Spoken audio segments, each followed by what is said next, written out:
So once you finish, depending on what you want to do, you might be able to just leave it like this so you're going to mount it. But in general, you're going to need to remove the stabiliser from the back. So when I'm using this tearaway, so it's pretty easy to get off. But just keep your left hand, or your other hand if you're left-handed, keep your hand down to kind of prevent too much strain going onto your sewing. So it's mainly the finer embroidered bits, so like the stems and feet and things like that, which are going to feel that pressure when you're ripping it off. But I want to try and remove as much as possible. So if you've got anywhere like this, which is an enclosed place, just kind of get your nail in there and dig it out. We're not going to worry about the threads unless they're like very dark, so I might just trim those a little bit shorter, just because it's quite a light background, so we might see some of those darker threads showing through on the quilting. It doesn't matter if it's behind the applique because you're not going to see it there. So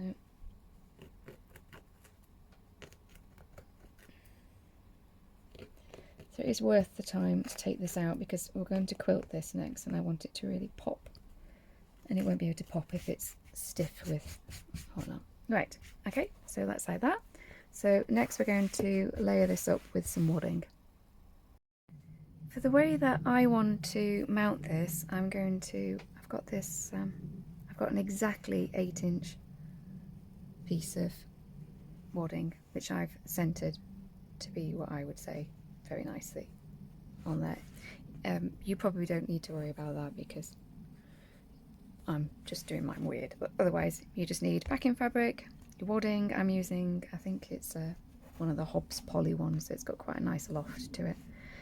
And normally I go on and say thread based if you're able to, best way of doing it, but this is very small, so I am just going to pin it because there's hardly any of it really.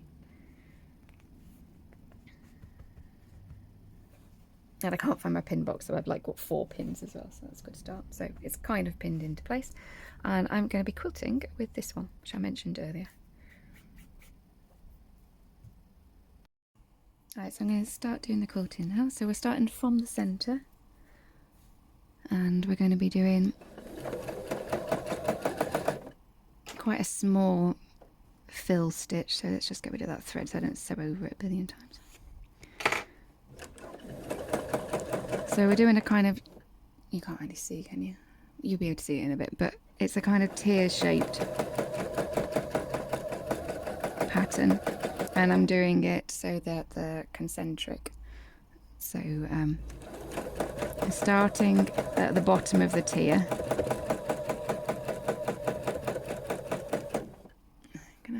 I think you're just starting to see it a bit, aren't you? And then going, it might be easy if I got a pen. You see it? So what I'm doing is I'm going, starting here, and I'm going 1, 2, 3. Now the beauty of this one, well, lots of these kind of meandering stitches, is you can choose which way you want to go around. So I can go around like this, and or I can change any of these directions, and whichever way I finish on this last one, kind of, if I chooses where I'm going to go next. So if I want to go off this way, then I'll make sure that on that last loop round I come round here, and then I'm kind of more set to go off that way. If there's something in the way, so like I'm going round like so, then I might just finish here, and now I'm off ready to do the next one. And again, I don't have to go all the way down. If I bump into something, I can go like that. And don't be afraid of sewing back down the same route. So if I want to go here, then I could now go off, and you just sew over, you know, and then I mean, the best way of doing this is really just to do this and doodle. You know, I'm also drawing on wadding here, which is not the most stable, and so you just fill it in like that. It looks neater in thread, but practice doing it on with pen and paper as well.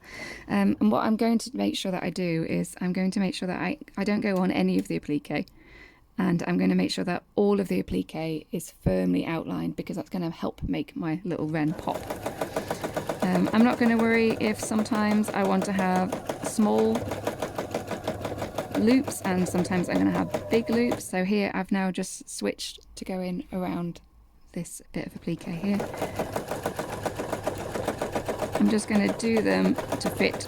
So this time I've gone around a different direction, and then I can go back and finish it. Do another little one.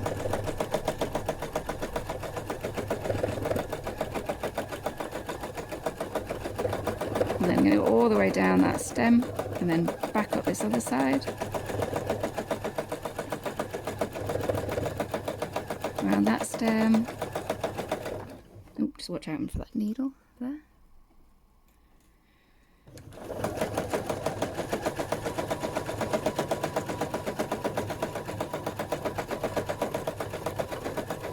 I'm going to go around here now and then go down a bit, because I don't want to end up with too much being in the same direction. So just fill down that.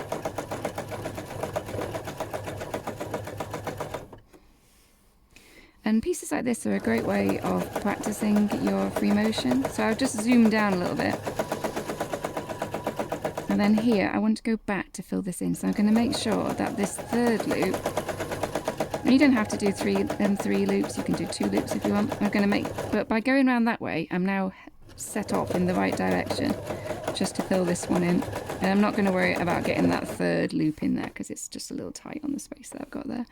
So we're going to work around here and go towards this flower so that we don't end up making a little pocket, because we've got a better chance, worse chance of getting tucks if we start making little pockets of areas. So we want to get back and fill that in as quickly as possible. So I'm going to go around this way, and now I'm on this side ready to go. Whereas if I'd gone around the other way, then I would have been down here. So I'll follow them around.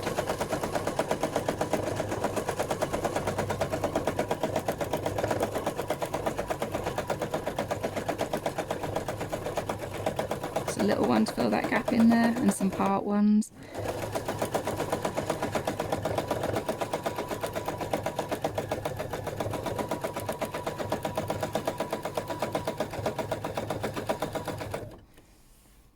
I know you can do kind of very complicated designs where we've got all the feathers and things like that, but there's already a lot going on in this applique, so we just want a kind of a filling stitch.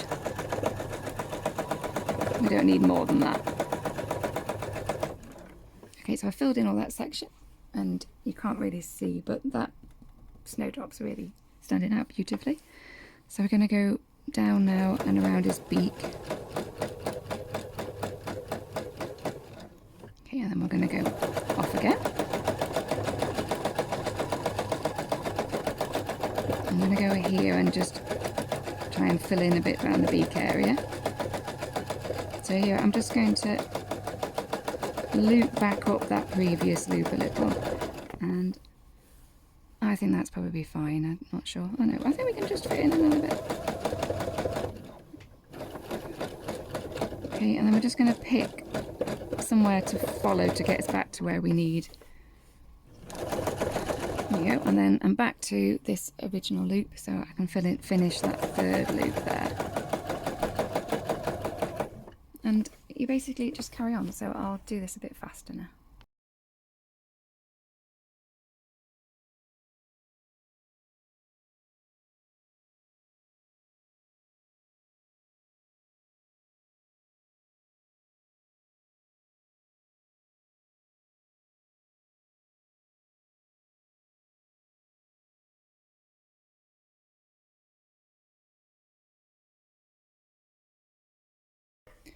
So because I'm going to be mounting this one and I didn't want the wadding being too bulky, you can maybe just see here's the outline of where my wadding is. So I'm just going to go very slightly past that. And I have to be just careful because obviously the machine, it doesn't really like, there's not enough substance there, so I've got to be careful I don't pull it out of shape. But if you were doing this and you wanted to put a binding on, etc., then you're going to want to make sure that your wadding is the correct size and that you carry on quilting until past your seam allowances. So it's just because I'm being odd on how I want to mount it, which I've not tried before, so it may all end in disaster, but I want to try and mount it on a little 8-inch box canvas because I think that would look quite cute.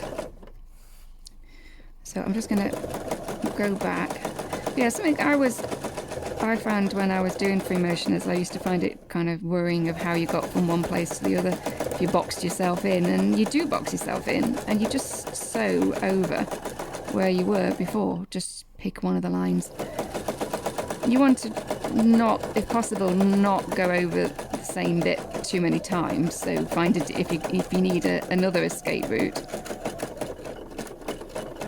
pick a different route the second time. And then that stops you building up the threads too thickly. But it really doesn't matter. So here I just want to get myself out of this corner and then I can go back again.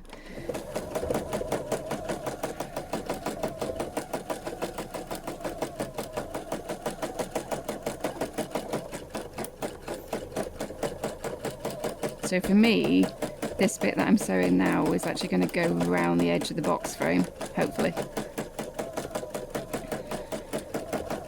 We shall find out. Okay, so I'm doing quite well here. So we're going to go down this section next.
And here she is, complete.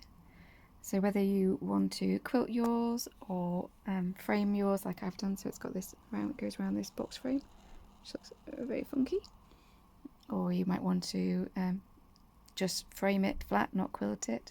But I hope you have fun doing it, and if you want the pattern, it's available on my website, and I'll put the details in the comments section.